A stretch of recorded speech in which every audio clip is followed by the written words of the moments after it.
آج کی قسط میں آپ یہ دیکھ پائیں گے کہ اس سارے سلسلے کا اصل مقصد کیا رہا اور امام مہدی کے آمد کی جانچ سچی ہے یا جھوٹی آج کی قسط میں آپ سن پائیں گے۔ بسم اللہ الرحمن الرحیم۔ مراد مند کے ویورز السلام علیکم، امید ہے آپ خیریت سے ہوں گے۔ اللہ تعالیٰ آپ کو اپنے حفظ و امان میں رکھے۔ ڈیئر ویورز، اللہ تعالیٰ نے ہمیں یہ توفیق بخشی کہ ہم اس کے پیاروں کا ذکر آپ کو سنا سکیں اور آپ سن سکیں۔ الحمدللہ رب العالمین، جتنی معلومات اور دسترس ہماری اس موضوع پر تھی وہ آپ تک پہنچانے کی صحیح کی اور پہنچا دیا۔ اس میں جو غلطی کوتاہی خامی رہ گئی تو اللہ پاک ہم سب کو معاف فرمائے۔ آج کی قسط جو یقیناً اس سلسلے کی آخری قسط ہے، اس کے متعلق جاننے سے پہلے آپ سے گزارش ہے کہ آپ کا تھوڑا سا وقت اور ایک کلک ہمیں ہماری محنت کا پھل ضرور دے سکتی ہے۔ چینل پہ اگر آپ نئے ہیں تو کائنڈلی سبسکرائب کر لیں، بیل آئیکن کو آل پہ لگا دیں اور ویڈیو اچھی لگے تو لائک کر دیں۔ تمام اقساط جو ہیں وہ ہر قسط کی ڈسکرپشن میں لازمی دی ہوئی ہوتی ہیں۔ آپ تمام اقساط کو دیکھنے کے بعد جہاں کہیں بھی کوئی غلطی ہے تو برائے مہربانی کمنٹ سیکشن میں اپنی قیمتی آراء ضرور دیں تاکہ اس کی تصحیح ایک نئی ویڈیو بنا کر دی جائے۔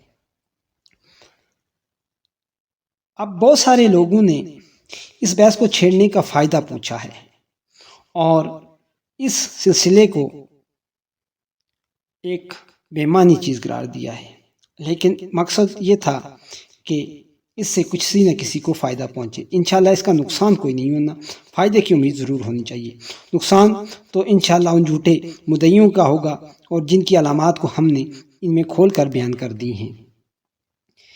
ان پروگرامز کو دیکھنے والے انشاءاللہ ایسے کاذب کے چکروں میں نہیں آئیں گے بلکہ اس کی مخالفت میں کردار ادا کریں گے۔ جو بھی مہدی کا دعوے دار ہوگا اس کی جانچ اچھے طریقے سے کرنے جان لیں گے۔ ڈیئر ویورز، اللہ تعالیٰ نے انسان کو عقل، ہنر اور فیصلہ کرنے کی جو قوت دی ہے اس میں سے سب سے اہم چیز یہی ہے۔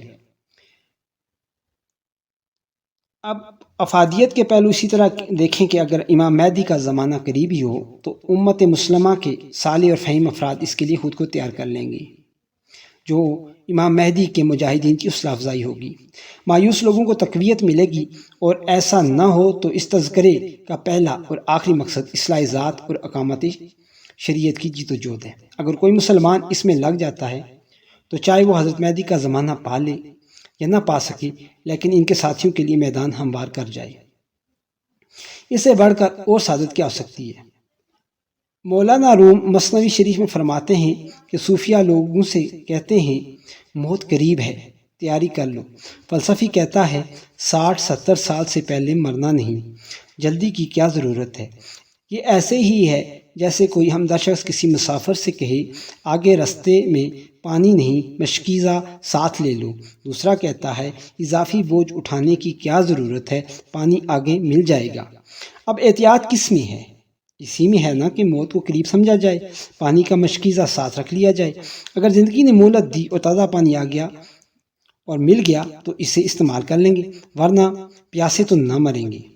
بالکل اسی طرح اگر حضرت مہدی، حضرت عیسیٰ علیہ السلام اور حضرت عیسیٰ کے بعد ان کے سب سے بڑے ارائبل دجال کا تذکرہ جب حدیث میں اہتمام سے کیا گیا ہے کہ سننے والوں کو لگتا ہے کہ ان کا ظہور بہت ہی قریب ہے، جبکہ ان پیشن گوئیوں کو بیان ہوئے آج سے 1400-1500 سال گزر چکے ہیں، تو قیامت کی علامات بعیدہ کے ظہور کے بعد ان حضرات کا اہتمام سے تذکرہ کیوں نہ کیا جاتا، جبکہ علامات متوسط بھی ظاہر ہونے لگی ہیں اور علامات قریبہ سامنے دکھائی دے رہی ہیں۔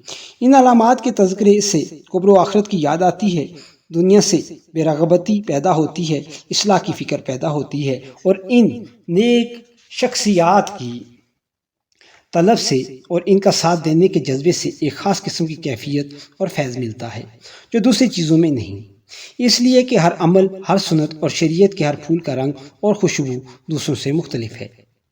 ہم لوگ اس وقت نہایت ہی غلطی کرتے ہیں جب سمجھتے ہیں کہ حضرت مہدی، حضرت مسیح و دجال کا تذکرہ محض رجائیت پسند ملا کرتے ہیں۔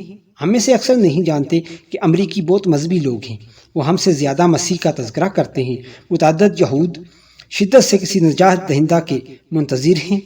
1967 سے پہلے وہ یہ دعویٰ کرتے تھے، اے خدا، یہ سال یروشلم میں 67 میں جب انہوں نے مسجد اقصی پر قبضہ کیا تو اس کے بعد ان کے ہونٹوں پر یہ الفاظ ہوتے ہیں، اے خدا، مسیح جلد آ جائے۔ عیسائیوں خصوصاً امریکی اور برطانوی عیسائیوں میں مسیح آ رہے ہیں کا نعرہ عام ہے۔ اس حوالے سے ان کا تجسس نہایت ہی شدید ہے۔ یہودی، عیسائی اور مسلمان تینوں کسی مسیح کے انتظار میں ہیں۔ مسلمان اور عیسائی تو حضرت مسیح علیہ السلام کے انتظار میں ہیں، جن کے ساتھ حضرت مہدی علیہ السلام کا لشکر ہوگا۔ اور یہودی مخالف مسیح یعنی دجال الاکبر کے منتظر ہیں۔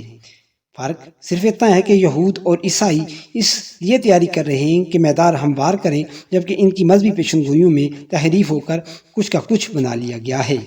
صرف مسلمانوں کے پاس سچے نبی کا سچا کلام کسی بھی تبدیلی کے بغیر موجود ہے، لیکن وہ اس سے بے فکر ہیں، بے سود ہیں اور جگانے والوں پر ناراض ہیں کہ کیوں نیند خراب کرتے ہو، عنود دلی دور است۔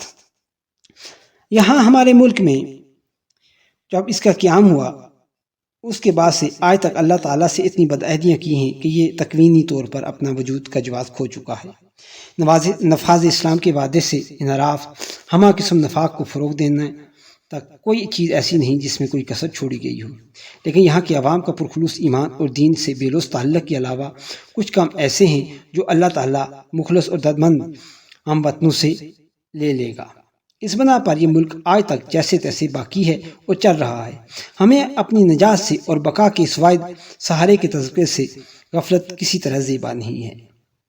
آخری بات کروں کہ یہ سب کچھ خود سے نہیں بلکہ ذخیرہ حدیث سے اور روایات سے اور علماء و اکابر کی کتابوں میں سے لیا گیا کچھ حوال ہے۔ اگر یہ درست ہے تو اللہ رب العالمین کی طرف سے ہے اور اکابر کی برکات سے ہے۔ بندہ اپنی طرف سے کوشش کرتا ہے اور اسی سمن میں نے بھی کوشش کی اور اس کو آپ کے روبرو پیش کیا، اور اگر اس میں کوئی غلطی ہے تو کاج فہمی ہے۔ اللہ سے توبہ اور اس کے مقبول بندوں سے اصلاح کا طالب ہوں۔